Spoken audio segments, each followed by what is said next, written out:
Pemirsa, Anda kembali bersama kami di Prime Time News. Mantan narapidana kasus hukum luar biasa seperti korupsi bisa lolos menjadi calon legislatif DPR, DPRD, dan DPD dalam pemilu 2024. Koalisi Masyarakat Sipil menghendaki KPU mengumumkan nama mantan narapidana korupsi kepada publik. Tapi KPU terbentur aturan untuk minta izin kepada partai politik terlebih dahulu.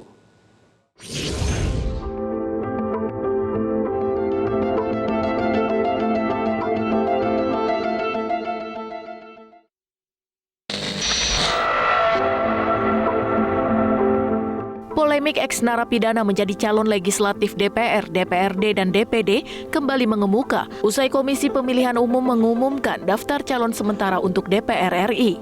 Sebagai catatan, Mahkamah Konstitusi sebenarnya telah membuat 2 putusan yang memperbolehkan mantan narapidana ikut dalam kontestasi.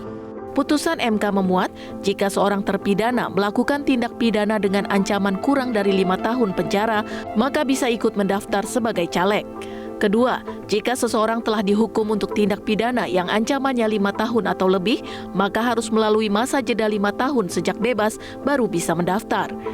Dilakukan adalah upaya sementara tadi tuh, misalnya 5 tahun setelah selesai masa penjaranya baru bisa diajukan lagi, dan juga dibuatkan mekanisme supaya publik bisa terinformasikan sangat jelas siapa saja nih yang dulunya adalah koruptor. Sehingga kita juga punya pilihan, kita bisa melihat bahwa saya nggak akan memilih orang-orang ini.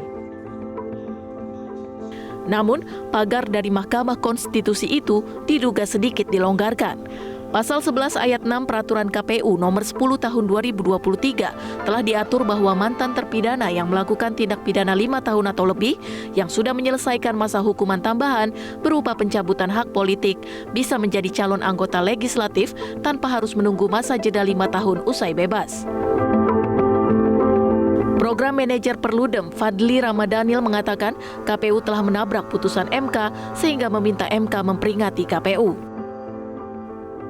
Lantas apakah koalisi berhasil meyakinkan MK memperingatkan KPU atau tidak terekam dalam berita. Tapi langkah koalisi berikutnya adalah mendesak KPU mengumumkan nama-nama caleg mantan napi, terutama kasus korupsi. KPU menjawab desakan tersebut dengan membuka 52 nama caleg untuk DPR RI dan 15 caleg DPD yang pernah menjalani pidana. Tapi KPU belum bisa bertindak lebih jauh karena informasi terkait riwayat hidup dilarang undang-undang untuk disebarkan, kecuali atas izin tertulis atau karena menjabat jabatan publik. Semua daftar riwayat hidup caleg nanti pasca kami tetapkan dan pada saat kami umumkan, kami akan umumkan selama memang caleg dalam DCT yang bersangkutan mengizinkan daftar riwayat hidupnya diumumkan. Karena berdasarkan pasal 17 huruf H, daftar riwayat hidup adalah salah satu informasi yang dikecualikan. Sehingga kami harus membutuhkan izin dari pemilik daftar riwayat hidup.